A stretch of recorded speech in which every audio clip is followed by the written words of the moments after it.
Saddle stay আর top rack use করতাম ADV ড্রাইভের, এখনও সেটা ইউজ করি দুর্ভাগ্যবশত।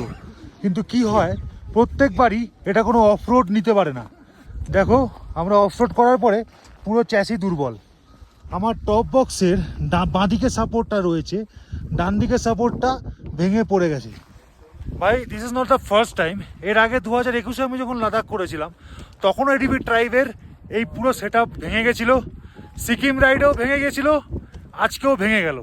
ভাই এডিবি ড্রাইভের বহুত বিলা জিনিস আছে, এডিবি ড্রাইভের কোনো জিনিস কেউ কিনবে না, কিনলে এরকমভাবে মাঝ রাস্তায় ভুগতে হবে। এখন কি করেছি, এখন একটা বেল্ট দিয়ে আমাকে এই টপ বক্স এই ব্যাগের সাথে বেঁধে নিয়ে যেতে হবে বাড়ি অবধি। ভাই এরকম যন্ত্রণা ভোগ করতে হবে যদি তোমরা এই এডিবি ড্রাইভ, এই যে এই কোম্পানিটার জিনিস যদি তোমরা কেনো, তাহলে তোমাদের এইরকমভাবে ভুক্তভোগী হতে হবে। এদের সরু সরু পাতি, কোনো